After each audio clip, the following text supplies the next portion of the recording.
Flavio, il meeple con la camicia, and welcome to this new episode, where we're going to talk about soda pop.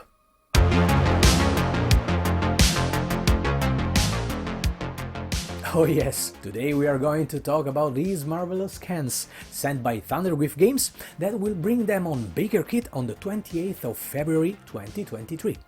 Yes, you got it right, this time they are not going to be on Kickstarter, but on Backerkit, so be sure to check the link in the description. But what these cans are all about? Well, they are 4 little games, abstract games, for 2 players. Now let's see how they work, and then we'll come back and I'll tell you what I think. This is Forgenesis.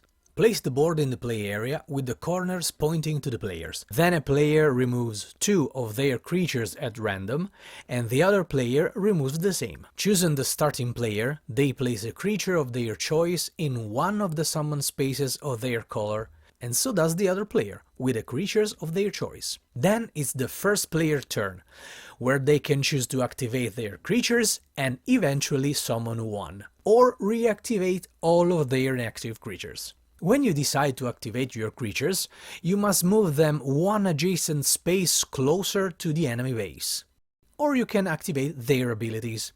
However, in any case, a creature can enter in your own base. Each creature has an ability, and when you decide to activate it, apply the effects. The frog can leap over another creature, or maybe the beetle can push another creature, and when it eventually gets kicked off the board, it's eliminated from the game. When you use the ability of a creature, you must flip it to make it inactive. After you have activated your creatures, you can summon one creature on one of the empty summoning spaces of your color.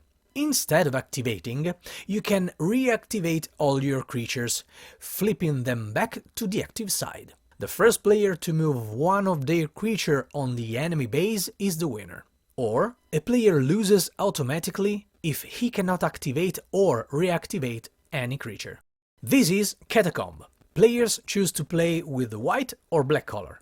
Then the last player that combed a cat must build this exact grid, placing the tiles randomly. Then place the neutral cats where the player desires on these tiles, but each one on one of a different color. The other player will be the starting player. The game plays in turns, where you decide if to place a cat on a neutral cat, or a cat of the opponent, directly placed on a tile, creating a pile of exactly 2 cats, or to move the ones already present on the board, choosing a pile and moving it in this way. Take the pile and move it in an adjacent tile. Then, starting from that new tile and leaving back the bottom cat, move the other 2 cats in an adjacent tile, and so on for all the cats in the pile. However, there are 2 important rules that you can never break. 2 cats of the same color can never touch, and there can never be a pile of more than 3 cats. The game ends when a player reaches one of these conditions and is declared the winner. If a cat of their color is the highest cat in all the tiles of the same color, like the black player in this example, or a cat of their color is the higher cat on 3 piles of exactly 3 cats, like the white player in this example. This is Lightseeker. Randomly place the cubes with the dark side facing up, and choosing the starting player, they must slide or tilt one of the cubes, and the other player must place this token on any cube. The game is played in turns, and on your turn you have to do 2 actions and then move this token. The actions you can choose from are to slide a cube or tilt a cube. Imagining a grid, between these cubes move on. Each one has empty zones around it, where there are no cubes. So to move a cube, it has to have an empty zone around, and there must not be this token on it. By the end of your turn, you have to check if these conditions are met. All the cubes must be orthogonally or diagonally adjacent to at least another cube, so this is not allowed, and that there are more light zones than when you began your turn.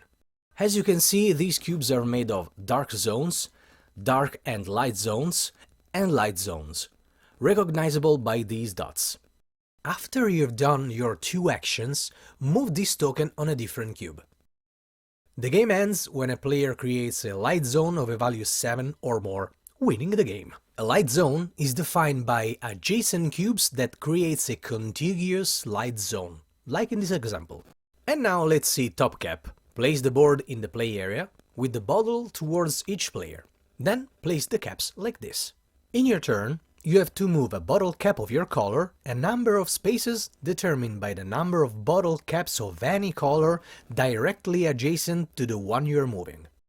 This movement can be orthogonal or diagonal. During your move, you cannot go off the grid, move on or over an opponent's bottle cap or your own base. When you're done, it's the turn of the other player. When a player moves one of their bottle caps on the bottle of the opponent, they win immediately, or a player loses if they cannot do any movements. As you can see, the rules are not too complex, but I can assure you that they give a good amount of depth. And then the illustrations are really cool, all different in all the small details, really liked a lot. I had the chance time ago to try the prototype of Pierre's game, Catacomb, and I still have the prototype here. And now I had the chance to try all the other games, and I can tell you they are really good, really liked a lot. They are very different one from the other. These games are for everyone because the rules are not that hard and you can play them with anyone. Obviously, knowing the game, you have a bit of an advantage, but you know, playing maybe 4 games in a row in the same night, everyone will catch up to your level. These are those kind of games you bring to the pub, that you play while drinking something. Be sure not to drink the components and play with the beer. I'm really amazed by those little games, even if calling little games seems a little belittling. If you are a returning backer from one of the 10 crowdfunding campaigns of Thundergryph games, you will get for free Get Salty. This is another abstract games for 2 players with crazy rules in a bag of chips. Now, I don't know how much these cans will cost, but knowing how Thundergryph game works, how they value components and give them a fair price, I know the final price will be excellent. Then, I mean, the components are good, the cans are cool, the designers are good, the illustrators are really good, so what else? And remember, if you want to know more, go check the campaign clicking the link in the description. And that's it.